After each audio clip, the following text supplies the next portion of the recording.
कबीर प्रणव सारस्वत के ऑफिस जाता है। उसकी प्रणव से बातचीत होती है, जिसके बाद प्रणव को लगता है कि यही सही मौका है कि जब इस प्रोजेक्ट वापस दिया जा सकता है। वो तुरंत शंभुनाथ सारस्वत से बात करता है और बताता है कि एक जरूरी बात करनी है जो कि प्रोजेक्ट से जुड़ी है। प्रणव को लगा कि आदर्श ने सारे काम करने वालों को समझा दिया है ताकि वे कबीर के खिलाफ बोले कि वो काम में अड़ंगा लगा रहा था। प्रणव ने सारा प्लान कर लिया था, इसलिए वो शंभुनाथ से मिलना चाहता था। इधर कबीर ऑफिस से निकलने के बाद सारे काम करने वालों से मिलता है और सभी को हर्षवर्धन के काम के वादे को याद दिलाता है और साथ ही काम का दुगुना पैसा और बोनस की भी बात करता है। वो कहता है कि आदर्श या प्रणव, किसी से डरने की जरूरत नहीं है।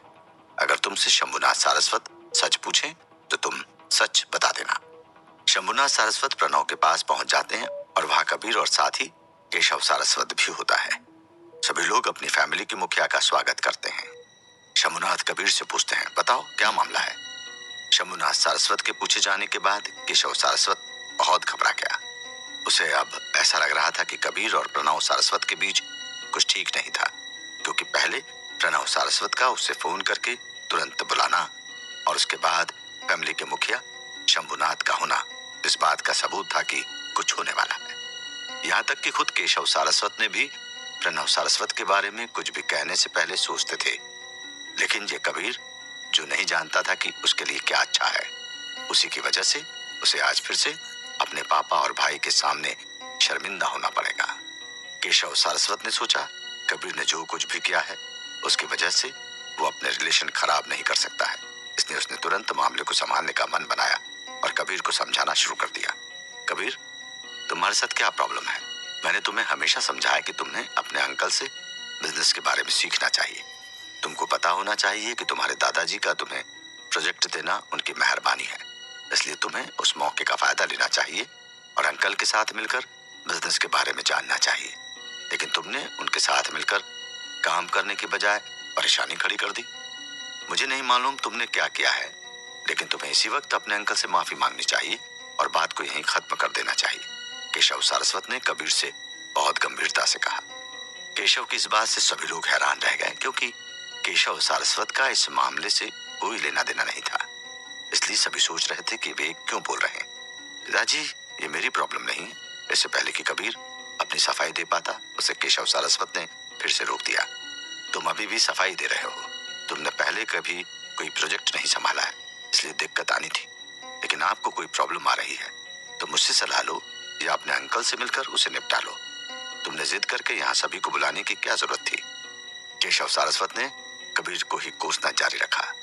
वैसे भी केशव सारस्वत को यकीन था कि यह कबीर की ही गलती होगी, इसलिए वो चाहते थे कि बात बढ़ने से पहले ही कबीर माफी मांगकर बात को यहीं खत्म कर दे। केशव सारस्वत ने अपनी तरफ से समझदारी दिखाकर बात को बढ़ने से रोकना चाहा, क्योंकि अगर बात बढ़ती तो वो उसे भी तो अपने लपेटे में ले लेती।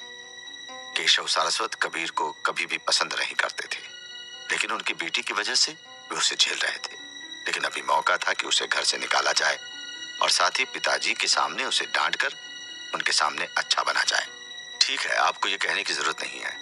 मैंने कबीर से बोलने के लिए कहा, और अगर आपको पूरी बात मालूम नहीं है तो आप बीच में क्यों बोल रहे हैं? शंभुनाथ सारस्वत ने केशव सारस्वत से कहा। तभी केशव सारस्वत चुप हो गया, नहीं तो वो अभी भी कबीर को कोस रहा होता। नहीं, इसका तुमसे कोई लेना देना नहीं है। मैंने बस तुम्हें इसलिए आने को कहा था कि सारी बात तुम्हारे सामने हो और तुम देख सको कि मैं कबीर के साथ कुछ गलत नहीं कर रहा। प्रणव सारस्वत ने भी अपनी बात रखते हुए कहा। प्रणव सारस्वत की बात सुनने के बाद केशव सारस्वत कुछ कहना चाहता था, लेकिन उनके लिए कुछ भी कहना ठीक नहीं होता, क्योंकि उसे शंभुनाथ सारस्वत ने मना किया था। साथ ही उसने सोचा कि जरूरी बात नहीं है। दादाजी, मैं आपको सब सच बताऊंगा। कबीर ने अपनी बात कहने के लिए परमिशन चाहिए। हाँ, शंभुनाथ सारस्वत ने सिर हिलाकर उसे परमिशन दी। असल में ये इतनी बड़ी बात नहीं है। इसकी वजह प्रोजेक्ट के पुराने सुपरवाइजर आदर्श कुमार है।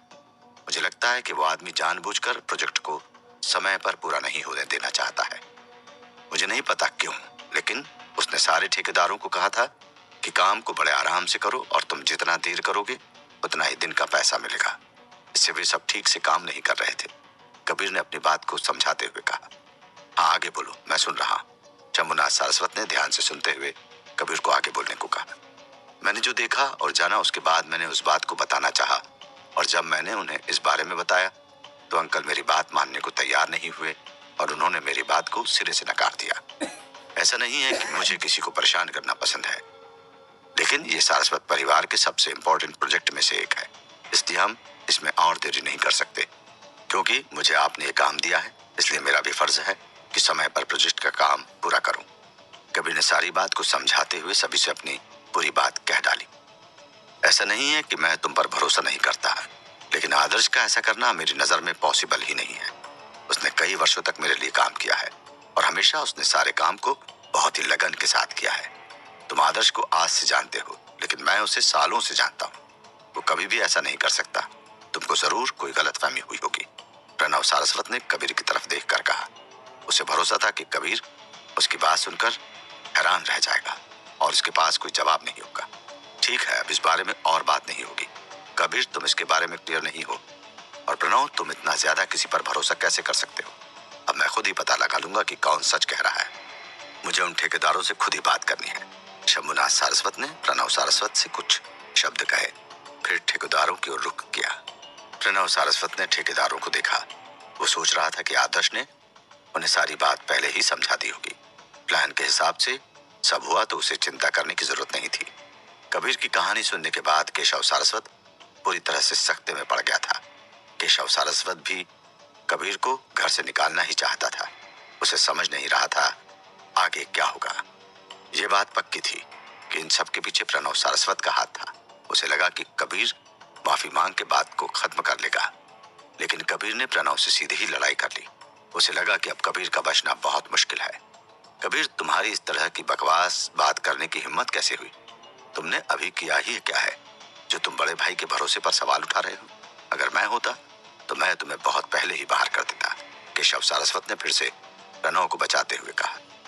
बड़े सारस्वत साहब, कबीर साहब सही थे।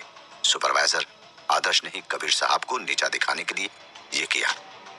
वे ये बताना चाहते थे कि उनके बगैर ये प्रोजेक्ट पूरा नहीं कर पाएंगे, इसलिए उन्होंने हमसे आराम के साथ काम करने को कहा था। इसलिए हम भी काम को बहुत रोक कर रहे थे, जिससे मेडिकल इक्विपमेंट नहीं लग पाए और हम इसे समय पर पूरा नहीं करते। ठेकेदारों में से एक ने कहा। पहले प्रणव सारस्वत का चेहरा मुस्कुराहट से भरा था, लेकिन जितना अधिक उसने सुना उतना ही उसे लगा कि कुछ गड़बड़ है। ये वो जवाब नहीं था जो प्रणव सारस्वत सुनना चाहता था। वो हैरान था कि उस ठेकेदार ने सच कैसे बोल दिया। आदर्श ने तो उसे कबीर को गलत ठहराने को बोला था। पक्का आप सच ही बोल रहे हैं और आप इस बारे में कुछ और नहीं कहना चाहते? प्रणव सारस्वत ने उस आदमी को घूरते हुए पूछा, जैसे कह रहा हो कि ये क्या कह रहे हो। प्रणव के दिल में आ रहा था कि वो इस आदमी का खून कर दे, लेकिन सभी के सामने प्रणव ने अपने गुस्से को चेहरे पर नहीं आने दिया। नहीं, मैं जो कह रहा हूँ पूरी तरह सच है। सुपरवाइजर आदर्श ने हमें यही कहा था कि हमें देरी से काम करना है। इस बात को यहाँ प्रोजेक्ट के काम से जुड़ा हर आदमी बता सकता है। उस आदमी ने गुस्से में प्रणव सारस्वत को नजरअंदाज किया और अपनी बात जारी रखी। ये झूठ बोल रहा है पिताजी, कबीर ने इसे खरीदा होगा। मुझे बाकी लोगों से पूछने दो। प्रणव सारस्वत बाकी लोगों की तरफ आगे बढ़ा। उसने बाकी लोगों से पूछा, आप लोग सच क्यों नहीं बताते? मैं सच जानना चाहता हूँ ताकि अपने पिताजी के सामने साबित कर सकूं कि आदर्श एक वफादार आदमी है। प्रणव ने उनसे पूछा। उसे बिल्कुल भी यकीन नहीं आ रहा था कि कबीर इतने कम समय में उन लोगों को सच बोलने के लिए मना लेगा। वो सोच रहा था कि कबीर ने उन लोगों से ऐसा क्या कहा कि वे सच बोल रहे हैं, क्योंकि आदर्श ने उन्हें अच्छे से समझाकर ही फोन किया था। सभी जानते थे कि सच क्या है। वे लोग अपने किसी भी साथी को इस तरह से सबके सामने झूठा साबित नहीं होने दे सकते थे। इसलिए सभी ने तय किया कि चाहे जो हो वो सच ही बताएंगे। वैसे भी हर्षवर्धन ने उन्हें काम देने का भरोसा दिया ही था। साथ ही पैसा और बोनस भी कबीर से मिलना था, इसलिए उन्हें अब सच बोलने में कोई परेशानी नहीं थी। हाँ, ये सही है। एक और ठेकेदार ने अपने साथी की बात कंफर्म की। कबीर साहब सच बोल रहे हैं। एक और आदमी ने कबीर को ठीक साबित कर दिया। हाँ, कबीर साहब ठीक कह रहे हैं और आदर्श ठीक आदमी नहीं था। अब तीसरे आदमी ने भी सच बोल दिया। अब वहां सभी ठेकेदार कबीर के साइड में हो गए और वे एक स्वर में ही कहने लगे कि कबीर ठीक कह रहा है। इस बार प्रणव सारस्वत हक्का बक्का रह गया था। वो इमेजिन भी नहीं कर सकता था, क्योंकि कुछ घंटे पहले आदर्श कुमार ने इन्हीं लोगों की गारंटी ली थी कि ये लोग हमारी ही साइड में हैं। पिताजी नहीं, आप कबीर पर भरोसा मत कीजिए। कबीर ने उन्हें खरीदा है। आपको सच जानना चाहिए ताकि किसी के साथ गलत ना हो। प्रणव सारस्वत ने अभी भी कबीर को गलत ठहराना जारी रखा। ये बात सुनने के बाद शंभुनाथ को गुस्सा आ रहा था। वो प्रणव के लॉजिक से खिसिया रहा था। उसने प्रणव को देखते हुए कहा, ठीक है, मैं समझ गया हूँ। अब तुम मामले को और ज्यादा मत बढ़ाओ। क्या तुमको नहीं पता है कि कबीर की हालत क्या है? क्या मुझे ये बताओ, इतने लोगों को घूस देने के लिए कबीर के पास रुपए कहाँ से आए? मैं तुमको पहले ही बता दूं, कबीर मेरी पसंद है और ये प्रोजेक्ट उसका है। शंभुनाथ सारस्वत ने बड़ा गुस्से में कहा, पिताजी, मेरी हिम्मत नहीं कि आपसे जबान लड़ा सकूं। मैं कभी भी आपके फैसले पर कैसे सवाल उठा सकता हूं? प्रोजेक्ट कबीर का ही है, प्रणव ने शंभुनाथ के सामने डरते हुए कहा। वैसे भी आज उसे आदर्श कुमार ने बुरी तरह धोखा दिया था। मैनेजर का नाम क्या था? आदर्श कुमार। मैं उसे दोबारा नहीं देखना चाहता। उसकी हरकत ने हमें सबके सामने शर्मिंदा कर दिया था। अब तुम अपनी कंपनी पर ध्यान दो और हॉस्पिटल का काम कबीर पर छोड़ दो। शंभुनाथ सारस्वत ने बहुत ही बेचैनी से कहा। पिछली बार हुई उस घटना ने सारस्वत परिवार को पूरी तरह से निराश कर दिया था, जिससे फैमिली का नाम खराब हुआ था। आज फिर से कबीर की हरकत की वजह से वो फैमिली में शर्मिंदा हुआ था। प्रणव इस समय बहुत दुखी था। उसे कुछ समझ में नहीं आ रहा था। वो कबीर की जीत को पचा नहीं पा रहा था। ठीक है पिताजी, मैं समझ गया, प्रणव ने शंभुनाथ के सामने नजरें झुकाए हुए कहा। अब क्या होगा आगे? प्रोजेक्ट के मामले को लेकर अब शंभुनाथ, केशव, प्रणव और कबीर वहां पर मौजूद थे। शंभुनाथ ने बात शुरू करते हुए कहा कि कबीर, बताओ क्या बात है? कबीर के कहने से पहले ही केशव सारस्वत ने मामले को अपने हाथ में लेते हुए कबीर को प्रणव से माफी मांगने को कहा, लेकिन कबीर ने ऐसा नहीं किया। तब कबीर ने शंभुनाथ को बताया कि आदर्श नाम के सुपरवाइजर ने कॉन्ट्रैक्टर को जानबूझकर देर से काम करने का आदेश दिया था। जब मैंने ये बात प्रणव को बताई तो उन्होंने जांच करने की जगह मुझे ही डांट दिया। कबीर की बात सुनकर प्रणव ने भी सफाई दी कि आदर्श कई साल से यहाँ काम कर रहा है, इसलिए वो ऐसा नहीं कर सकता है। दोनों की बात सुनने के बाद शंभुनाथ ने खुद ही कॉन्ट्रैक्टर से बात की और जाना उन दोनों में कौन सच कह रहा है। कॉन्ट्रैक्टर साफ कह देते हैं कि कबीर सच कह रहा है और आदर्श ने ही उन्हें काम रोकने को कहा था। ये बात सुनकर प्रणव कबीर पर आरोप लगाता है कि इसने काम करने वालों को खरीद लिया होगा, लेकिन शंभुनाथ साफ कर देते हैं कि अब से आदर्श कंपनी में काम नहीं करेगा। वे प्रणव से कहते हैं, तुमको किसी पर ज्यादा भरोसा नहीं करना चाहिए, लेकिन शंभुनाथ प्रणव को कोई सजा नहीं देते हैं। प्रणव सारस्वत के चेहरे का रंग सफेद हो गया था। उसे लगा था कि ये कबीर को नीचा दिखाने का अच्छा मौका है, लेकिन अब शंभुनाथ ने उसे ही डांट दिया था। ये उसके लिए अच्छी बात नहीं थी। ये प्रोजेक्ट आगे आने वाले समय में हमारे सारस्वत परिवार के लिए सबसे इंपॉर्टेंट होगा। सभी को इस पर ध्यान देना होगा और अगर मुझे पता चले कोई भी इसको रोक रहा है, मुझसे बुरा कोई नहीं होगा। शंभुनाथ सारस्वत ने गुस्से में प्रणव की तरफ देखकर कहा, दादाजी, मैं पूरी लगन से काम करने की कोशिश करूंगा। कबीर ने सरलता से कहा। कबीर, तुम्हें अपने गुस्से पर काबू रखना होगा, क्योंकि गुस्सा कभी कभी हमारे बने बनाए काम को बिगाड़ देता है। तुम्हें अभी भी अपने चाचा से बहुत कुछ सीखना चाहिए। तुम अभी अभी बिजनेस में आए तो बहुत सी चीजें तुम्हें सीखनी है, इसलिए हमेशा सीखने को तैयार रहो। शंभुनाथ सारस्वत ने कबीर से कहा। मैं समझ गया दादाजी, मैं आपको शिकायत का मौका नहीं दूंगा। कबीर ने शंभुनाथ से राजी होते हुए सर हिलाया।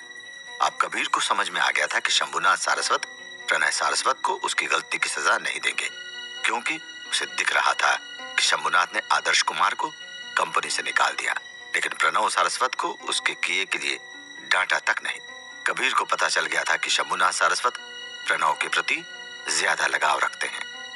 सारस्वत फैमिली में इस तरह की बात काफी आम थी। अगर फैमिली के मुखिया शंभुनाथ प्रणव सारस्वत का साइड नहीं लेता तो केशव सारस्वत को अपने घर से बाहर निकलने की जरूरत नहीं पड़ती और फैमिली का बिजनेस छोड़कर अपना खुद का बिजनेस शुरू करने की जरूरत नहीं थी। वहां सभी लोगों को मालूम था कि आदर्श कुमार में ऐसा करने की हिम्मत नहीं थी, क्योंकि आदर्श कुमार एक नौकर था जो कंपनी के लिए काम करता था और सैलरी लिया करता था। भले ही आदर्श प्रोजेक्ट को संभाल रहा हो, लेकिन उसकी ये औकात नहीं थी कि वो वहां के आदमियों को काम रोकने को कह दे। सिर्फ प्रणव सारस्वत के पास ही इसकी पावर थी कि वो ऐसा करवा सके। इसके अलावा प्रोजेक्ट जब से कबीर को मिला है तब से प्रणव खुश नहीं है, इसलिए उसने ऐसा किया ताकि वो प्रोजेक्ट दोबारा पा सके। शंभुनाथ सारस्वत इतनी बड़ी कंपनी के मालिक थे, वे इतने नासमझ नहीं थे कि आदर्श के पीछे के आदमी को नहीं देख पाए। उन्होंने केवल आदर्श कुमार को सजा दी और कंपनी से निकाल दिया, और इतनी बड़ी घटना के लिए प्रणव सारस्वत को सिर्फ कुछ बातें कहकर ही जाने दिया, जिससे उसको कोई फर्क नहीं पड़ा होगा। इसके ठीक उल्टा कबीर को उन्होंने इतनी बड़ी बात सबके सामने लाने के लिए कोई अच्छी बात नहीं कही। उसकी जगह उन्होंने अंकल से ही सीखने की सलाह दी, जो कि उसका ही प्रोजेक्ट उससे छीनना चाहते हैं। केशव सारस्वत किनारे खड़े थे। उनका चेहरा शुरू से अंत तक कभी अच्छा नहीं लग रहा था। उन्होंने शंभुनाथ सारस्वत और प्रणव सारस्वत को अच्छी तरह समझा। अगर शंभुनाथ सारस्वत ने केशव सारस्वत को कमतर नहीं समझा होता तो आज वो भी बड़ा बिजनेसमैन होता। ठीक है, इस बात को यहीं खत्म करते हैं। अब मुझे कोई गड़बड़ नहीं चाहिए। मैं तुम लोगों से मिलने आऊंगा और तब काम की अपडेट लूंगा। शंभुनाथ सारस्वत खड़े हुए और बाहर चले गए। प्रणव सारस्वत उसके पीछे हो लिया, क्योंकि शंभुनाथ को सहारे की जरूरत थी और अगर वो तेजी से चलते तो गिर सकते थे। इसलिए प्रणव उनको कार तक बैठा कर आया। इसके बाद केशव ने कबीर की तरफ घर चलने का इशारा किया। डैडी, आप पहले ही घर निकल जाएं। मुझे थोड़ी देर लग जाएगी, क्योंकि मुझे काजल को भी कॉलेज से लेने जाना होगा, कबीर ने केशव सारस्वत से कहा। केशव सारस्वत ने अपना गुस्सा न निकालने की पूरी कोशिश की, क्योंकि पास ही सारे कॉन्ट्रैक्टर खड़े थे, इसलिए उसने ये करना ठीक नहीं समझा। यदि कबीर को अपने इसी के लिए काम करने वालों के सामने बदनाम किया गया होता तो इसका प्रोजेक्ट पर बुरा असर पड़ सकता था, और केशव सारस्वत प्रोजेक्ट के इंपॉर्टेंस को जानते थे। यही सोचकर केशव ने कुछ नहीं कहा। वो अपने गुस्से के साथ ही घर चला गया। अब वहां से शंभुनाथ, प्रणव और केशव तीनों चले गए थे। सिर्फ कबीर बचा था। तीनों के जाने के बाद ठेकेदार ने राहत की सांस ली। कबीर साहब, मुझे तो यकीन ही नहीं हो रहा। आपने तो प्रणव सारस्वत साहब की बैंड बजा दी। आपने बहुत हिम्मत दिखाई, जिससे प्रणव साहब की बोलती बंद हो गई। उनमें से एक ने कबीर की तारीफ करते हुए कहा, मुझे अभी भी आप लोगों को थैंक्स कहना है। मैंने तो सिर्फ सच का साथ दिया। बड़ी बात तो यह है कि आप लोगों ने मेरा साथ दिया, वरना यह बात कभी खत्म नहीं होती। कबीर ने बड़ी सरलता से उन्हें ही इस काम का क्रेडिट दिया। हमने आपके लिए कुछ भी तो नहीं किया है। हम यहाँ सिर्फ पैसा कमाने के लिए आए थे, लेकिन मौका मिला तो आपका साथ दे दिया। हमारे बारे में बहुत ज्यादा मत सोचिए। अगर आपके पास आने वाले समय में कोई अच्छा प्रोजेक्ट है तो फिर अपने पुराने लोगों को जरूर याद करिएगा। करेंगे ना याद कबीर साहब? उनमें से दूसरे ने कबीर को इमोशनल होते हुए कहा, ये पक्का समझिए कि आगे के सारे काम आप ही लोग करेंगे। लेकिन कबीर साहब, सुनने में कुछ ठीक नहीं लग रहा है। मुझे लगता है कि आप सब मुझे कबीर भाई कहें तो मुझे बहुत अच्छा लगेगा। इससे आपस में अपने जैसी फीलिंग आती है। क्या आपको ऐसा नहीं लगता? कबीर ने मुस्कुराते हुए कहा। ठीक है कबीर भाई, उस व्यक्ति ने भी मुस्कुराते हुए कहा। कबीर भाई, मुझे लगता है कि आपके ससुर ने आपकी बात सुनने की बजाय पहले से ही आपको गलत मान लिया था। उन्होंने आपको बोलने ही नहीं दिया और आपको बिना बात के डांटा भी, जबकि गलती आपकी नहीं थी। एक कॉन्ट्रैक्टर ने अपने मन की बात कही। ये सही है। जब वो अभी बाहर गया था तो उसका चेहरा इतना दुखी था कि जो लोग उसे नहीं जानते थे वे सोचेंगे कि उसने कुछ गलत किया है और उसे डांट पड़ी है। आप इतने काबिल हो कबीर भाई। आप सभी से अच्छे से बात भी करते हो, सबसे अच्छे रिश्ते भी हैं, लेकिन तब भी लोग आपको क्यों ठीक से नहीं समझते? मुझे आपके लिए दुख है, एक आदमी ने कबीर से दुखी होते हुए कहा। हर कोई कबीर के लिए दुख महसूस करने लगा। उन्होंने केशव सारस्वत की हर एक हरकत पर ध्यान दिया था और उन सभी को लगा कि केशव सारस्वत ने कबीर के साथ ठीक नहीं किया। ठीक है, आपको इसके बारे में चिंता करने की जरूरत नहीं है। आप अपना काम ठीक से करें। ये समय की बात है, मुझे अपनी वाइफ को लेने जाना है। बाकी सभी को पहले ही काम पर जाना चाहिए था, कबीर ने मुस्कुराते हुए कहा। काजल अगर कबीर की जिंदगी में नहीं होती तो कबीर कभी भी सारस्वत फैमिली के बातों को नहीं सहता, क्योंकि काजल के अलावा पूरी फैमिली में उसे कोई भी पसंद नहीं करता था।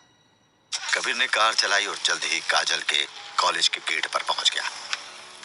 संजीवनी हॉस्पिटल काजल के कॉलेज से ज्यादा दूर नहीं था और ये केवल कुछ ही मिनटों की दूरी पर था। अब से अगर उसे वास्तव में संजीवनी हॉस्पिटल में रुकना है तो हर दिन काजल को लेने जाना काफी आसान होगा। कुछ देर बाद काजल ने कार का दरवाजा खोला और अंदर आ गई। कबीर की कार बहुत ही आकर्षक थी। ऐसा इसलिए नहीं था कि कार बहुत महंगी थी, बल्कि इसलिए कि कार का पेंट पूरी तरह से सफाई से किया गया था।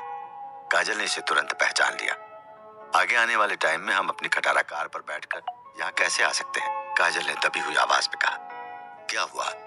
क्या ये कार एक पुरानी खटारा कार पर बैठने से ज्यादा आराम नहीं देती है? कबीर ने पूछा। प्रॉब्लम ये नहीं है कबीर, तुम समझ नहीं रहे हो कि मैं अभी एक स्टूडेंट हूँ, इसलिए अगर हम पुरानी कबाड़ा कार से आते हैं तब भी मेरे यहाँ के दोस्त उसके बारे में बात करेंगे और तुम अगर इस शानदार कार से आओगे तब भी मेरे दोस्त बात करेंगे। मैं अपने कॉलेज में लो प्रोफाइल रहना चाहती हूँ, इसलिए एक कार ले लेते हैं, काजल ने कहा। हाँ, तुम्हारी बात ठीक है, हम एक नई कार खरीद लेंगे। हम एक नॉर्मल और एवरेज कार खरीद लेंगे जो कि रोज आने जाने के लिए अच्छी रहे। बताओ तुम्हें मेरी सलाह कैसी लगी? कबीर ने सुझाव दिया। कबीर नई कार के बारे में सोचते हुए कॉलेज के एंट्री द्वार गेट पर अपनी कार के साथ काजल को लेकर घूम रहा था। कबीर ने इस बारे में कतई परवाह नहीं की कि लोग उसे देखकर क्या कहेंगे। उसने सोचा जो जानते हैं उन्हें पता होगा कि वो कौन है और जो नहीं जानते वे आपस में बात कर रहे थे। लेकिन अगर लोगों का आपस में इस तरह की बात करना काजल को नहीं अच्छा लगता है तो वो जरूर इस बारे में कुछ करेगा, क्योंकि वो काजल को बस हर हाल में खुश देखना चाहता था। लेकिन कबीर के पास अभी इतना पैसा नहीं था कि वो कार खरीद सके, और इस समय तो वो सिर्फ साइकिल ही खरीद सकता था। ठीक है, तो हम इस वीक के अंत में एक कार खरीदते हैं, काजल ने खुशी से कहा। काजल को इतना खुश देखकर कबीर हंसे बिना नहीं रह सका। वो काजल को हमेशा ऐसे ही खुश देखना चाहता था। वो उसके लिए कुछ भी कर सकता था। रास्ते में वो दोनों बहुत खुश थे। जब वे घर में दाखिल हुए तो दोनों में से कोई भी हंस नहीं सका। केशव सारस्वत और मीरा सारस्वत सोफे पर बैठे थे, कबीर को देख रहे थे जैसे कि वो कुछ पूछने को तैयार हो। कबीर और काजल ने तुरंत मुस्कुराना बंद कर दिया। कबीर को पता था कि तूफान आने वाला है, क्योंकि उसने केशव सारस्वत के कहने पर प्रणव सारस्वत से माफी नहीं मांगी थी, और उसके प्रोजेक्ट को लेकर शिकायत करने से प्रणव सारस्वत उससे तो नफरत करता ही था, साथ ही वो उसके परिवार से भी नाराज था। जबकि केशव अपनी फैमिली में फिर से रिलेशन ठीक करना चाहता था। लेकिन आज की घटना से रिलेशन खराब ही हुए थे, इसलिए कबीर मन में ही डांट खाने के लिए तैयार हो गया। क्या तुम मुस्कुरा रहे हो? तुम्हारे पास हंसने की क्या वजह है? तुम दोनों एक अच्छे मूड में हो, है ना? क्या काजल तुमको पता है कि इस कबीर ने आज क्या किया? इसकी वजह से मुझे कितनी परेशानी हुई है। सिर्फ इसकी वजह से इस साल हमें सारस्वत परिवार से किसी भी तरह का सपोर्ट मिल पाने के बारे में पूरी तरह से भूल जाना चाहिए, क्योंकि इसने मेरे बड़े भाई से बात बिगाड़ ली और अब वे मुझे भी कभी सपोर्ट नहीं देंगे, केशव सारस्वत ने अपनी भड़ास निकालते हुए कहा। वे गुस्से में थे, इसलिए वे रुके नहीं। उन्होंने बोलना जारी रखा। मैंने सोचा था कि तुम्हें संजीवनी हॉस्पिटल का प्रोजेक्ट मिला है और तुम अच्छा काम करके उससे हमें हमेशा के लिए प्रोजेक्ट मिल जाएगा, जिससे आगे चलकर मेरे लिए भी बड़े भाई और पिताजी से बात करने का मौका मिलता रहेगा। लेकिन तुमने आज फिर सारा काम गड़बड़ कर दिया। गलती मेरी ही थी, मैंने ही तुमसे ज्यादा उम्मीद कर ली थी। तुम सच में किसी काम के नहीं हो, केशव सारस्वत ने कबीर को कोसते हुए कहा, और वे शब्द जो उसने लंबे समय तक रोक रखे थे उन्होंने अपने मुंह से निकाल ही दिए। कबीर भी समझ नहीं पा रहा था कि इस समय वो क्या जवाब दे।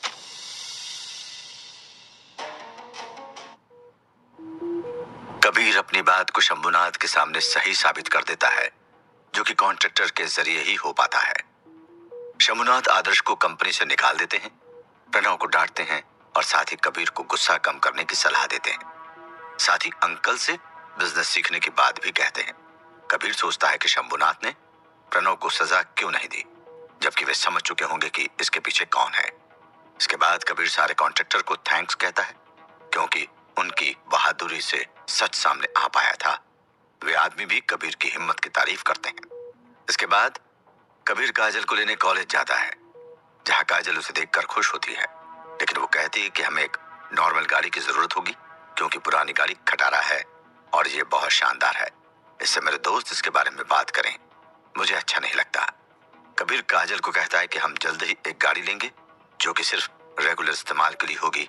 इसके बाद वे घर लौट जाते हैं, जहां केशव सारस्वत और मीरा दोनों कबीर को उसके किए के लिए डांटते हैं, क्योंकि उसकी वजह से प्रणव उनसे और अलग हो गया है।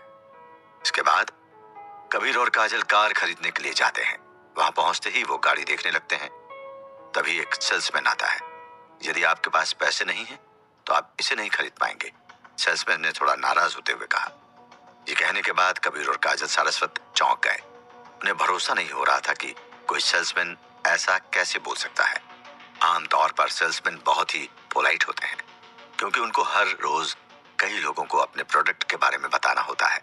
इसलिए उसका ये कहना काजल और कबीर को परेशान कर रहा था।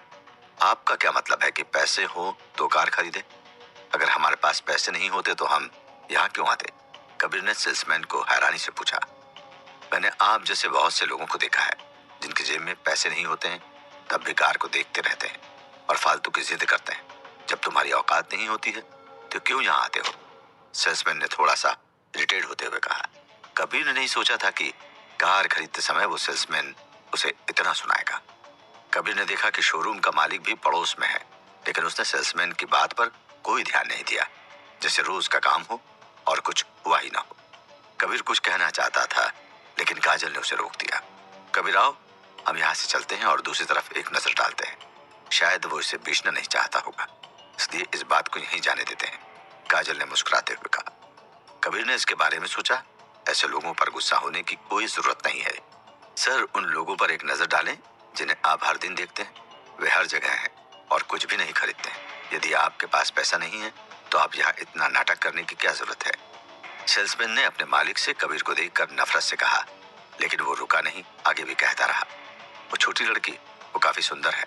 मैंने नहीं सोचा था कि वो असल में इस तरह के आदमी को पसंद करेगी। सेल्समैन ने कबीर को कोसना जारी रखा। तुम्हें पता नहीं, उन दोनों के कपड़े तो देखो। वो औरत एक अमीर घराने की लड़की मालूम होती है, लेकिन आदमी को देखो, मुझे नहीं लगता उसकी बाइक भी खरीदने की औकात भी होगी। एक अन्य साथ वाले आदमी ने कहा। उस आदमी को देखो, वो पूरे समय अपनी बीवी के चेहरे को घूर रहा है। वो बहुत अजीब लग रहा है। शायद उसे घर पर बहुत सताया जाता होगा, इसलिए अब इस तरह का है। पहले सेल्समैन ने कबीर के बारे में बात बनाना जारी रखा। ठीक है, हम और क्या कर रहे हैं? उसके जैसे किसी के साथ समय वेस्ट करने की कोई जरूरत नहीं है। क्या पता वो बाद में वापस आ जाए। हम ऐसे ही किसी को मना नहीं कर सकते, दुकान के मैनेजर ने मुस्कुराते हुए कहा। कबीर असल में ये नहीं समझ पाया कि लोग उसके साथ इतने खराब बर्ताव क्यों कर रहे हैं, लेकिन इन लोगों से नाराज होने की कोई जरूरत नहीं थी, जिन्हें वो जानता भी नहीं था। लोगों से नाराज होने की कोई जरूरत नहीं थी, जिन्हें वो जानता भी नहीं था। वैसे भी कबीर को इससे कोई फर्क नहीं पड़ता था, क्योंकि वो उस मालिक का नुकसान था और उसने वहां से कार नहीं खरीदी। कबीर और काजल पड़ोस के स्टोर में घुस जाते हैं। थोड़ी देर के बाद कबीर और काजल ने जल्दी से एक ऐसी दूसरी कार पसंद कर ली।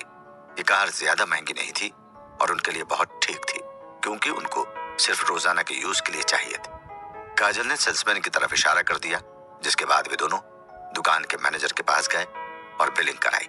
इसके बाद सारी खरीद की प्रोसेस को पूरा किया। उसके बाद वे दुकान से बाहर निकले। जब वो पहले वाले शोरूम के सामने से निकले तो वहां मौजूद स्टाफ की नजर कबीर पर गई। मैंने तुमसे कहा था, उन दो लोगों को देखो। उन्होंने काफी समय बर्बाद करने के बाद उन लोगों ने कार को खरीद लिया है। पता नहीं वे इतने समय तक क्या देखते रहते हैं, सेल्समैन ने कबीर और काजल को देखकर कहा। कबीर लगभग भूल ही गया था कि अभी क्या हुआ था।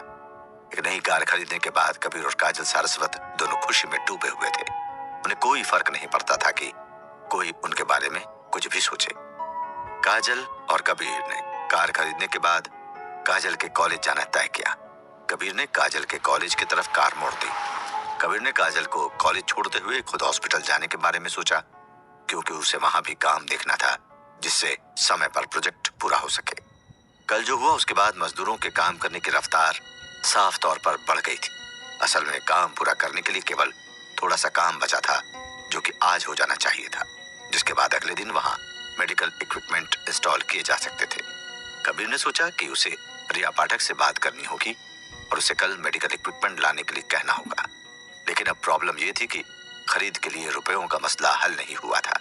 प्रणव सारस्वत ने ज्यादा कुछ नहीं कहा, क्योंकि वो कल खरीद के रुपए वापस लेने के बाद भूल गए थे। अगर शंभुनाथ सारस्वत ने कल ही बोल दिया होता तो प्रणय सारस्वत देर करने की हिम्मत नहीं करता। लेकिन अब बार बार फैमिली के मुखिया को परेशान करना कबीर को ठीक नहीं लग रहा था, क्योंकि हर दिन उनके पास जाकर उनसे कहना फैमिली के लिए अच्छा नहीं होता। कबीर के पास अभी कोई अच्छा ऑप्शन नहीं था, इसलिए वो केवल इंतजार कर सकता था और देख सकता था। कल शंभुनाथ सारस्वत द्वारा प्रणव सारस्वत को डांटे जाने के बाद भी प्रणव को समझ में नहीं आ रहा था कि किस तरह से आदर्श कुमार को इस मामले के बारे में बताया जाए। असल में आदर्श कुमार ने इतने सालों तक उसके लिए काम किया था और इसके साथ ही आदर्श को प्रणव सारस्वत के बहुत सारे राज भी पता थे।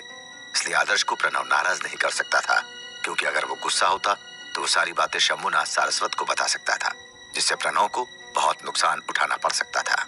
अगर ये पहले की बात होती तो प्रणव अपने आप ही मामला संभाल लेता, लेकिन इस वक्त उनकी फैमिली में उनकी कंडीशन बहुत अच्छी नहीं थी, क्योंकि पहले उनकी बेटी की घटना ने उनकी इज्जत का कबाड़ा कर दिया था और अभी ही प्रोजेक्ट की देरी वाली बात से शंभुनाथ उनसे बहुत नाराज चल रहे थे। इसलिए इसलिए भी प्रणव को आदर्श को बहुत ही आराम से समझाना था ताकि वो कुछ ऐसा कदम ना उठा दे जिससे उसकी फैमिली में उसकी इज्जत और भी ज्यादा गिर जाए। केशव सारस्वत प्रणव सारस्वत के पीछे पीछे चल रहे थे। कबीर ने संजीवनी हॉस्पिटल प्रोजेक्ट को हासिल कर लिया था। प्रणव सारस्वत ने बिल्कुल भी आराम करने की हिम्मत नहीं की, क्योंकि अगर वो बहुत सतर्क नहीं रहता तो केशव सारस्वत भी उसका फायदा उठा सकता था। प्रणव सारस्वत ने इतने सालों तक कड़ी मेहनत की थी। इतने सालों तक प्रणव सारस्वत को अपने मतलब के लिए ऊपर उठने नहीं दिया था। अगर वे अब भी केशव सारस्वत उस पर अपने ऊपर किए गए बर्ताव का बदला लेता तो प्रणव सारस्वत की हालत और भी खराब हो जाती और प्रणव ये किसी भी कीमत पर नहीं होने दे सकता था। प्रणव सारस्वत ने आदर्श कुमार को अपने ऑफिस में बुलाया, लेकिन प्रणव सारस्वत की बिल्कुल भी इच्छा नहीं थी। लेकिन वो शंभुनाथ सारस्वत के आदेश को ठुकरा भी नहीं सकता था, क्योंकि अगर शंभुनाथ नाराज हो जाते तो उसके लिए और भी ज्यादा मुसीबत खड़ी हो सकती थी। सारस्वत साहब, सब ठीक तो है? जल्द से मुझे खुशखबरी दीजिए कि कबीर प्रोजेक्ट से बाहर हो गया है। अब हम लोगों को कभी भी कबीर नाम की प्रॉब्लम से कभी भी मिलना नहीं होगा, आदर्श कुमार ने अंदर आते ही पूछा। आदर्श कुमार को यकीन था कि कल रात की सारस्वत फैमिली में कबीर को प्रोजेक्ट से हटा दिया गया होगा, क्योंकि उसके हिसाब से उसने प्लान के हर हिस्से को ठीक से किया था, इसलिए शक की कोई बात ही नहीं थी। आदर्श कुमार के सवाल ने प्रणव सारस्वत को दुखी कर दिया और एक पल के लिए उन्हें नहीं पता था कि वो अपने सबसे करीबी आदमी को क्या कहें। आदर्श कुमार, मैंने तुमको ये बताने के लिए बुलाया है कि तुम अब से कंपनी के साथ काम नहीं कर सकते हो, क्योंकि तुमको शंभुनाथ सारस्वत के आदेश से निकाल दिया गया है। प्रणव सारस्वत ने बहुत भारी मन से आदर्श को बात कही। क्या मुझे कंपनी से निकाल दिया गया है? आदर्श कुमार अपनी जगह पर खड़ा हो गया। उसे अपने कानों पर यकीन नहीं हो रहा था कि उसे कंपनी से निकाल दिया गया है। आदर्श कुमार ने कभी सपने में भी इस बात को नहीं सोचा था कि ये खबर देने के लिए प्रणव सारस्वत ने उसे वहां बुलाया था। आदर्श कुमार पिछले कुछ वर्षों में प्रणव सारस्वत के सबसे करीबी रहे। भले ही उसका पद बहुत ऊंचा नहीं माना जाता था, लेकिन कंपनी में हर कोई जानता था कि आदर्श कुमार के आगे बढ़ने में बस कुछ ही समय था। कल फैमिली मीटिंग में शंभुनाथ के सामने कबीर ने साबित कर दिया कि तुमने सभी कॉन्ट्रैक्टर से प्रोजेक्ट के काम को देरी से करने की बात कही थी। जब मैंने इस बात का विरोध किया और कहा कि तुम ऐसा नहीं कर सकते, तब शंभुनाथ सारस्वत ने तुरंत कॉन्ट्रैक्टर से बात की और मुझे नहीं पता, पर उन सभी आदमियों ने मुखिया सारस्वत को सारा सच बता दिया, जिसके बाद उसने तुरंत तुम्हें कंपनी से निकाल देने का आदेश दिया। तुम तो जानते हो मैं उनका मुकाबला नहीं कर सकता, इसलिए मेरे पास और कोई विकल्प नहीं था। प्रणव सारस्वत ने बहुत ही मजबूर होकर आदर्श को पूरी बात के बारे में बताया। सारस्वत साहब, आपको मेरी मदद करनी होगी। निकाले जाने के बाद मुझे नौकरी ढूंढनी होगी। मेरे घर में बच्चे हैं और मेरे माता पिता हैं। मुझे आप ही बताइए मैं क्या करूं? आदर्श कुमार की आंखों में आंसू थे। उसे भारी मन से प्रणव ने अपनी बात कही थी। उसकी जगह कोई और होता, उसे नौकरी से निकाले जाने का दुख होता।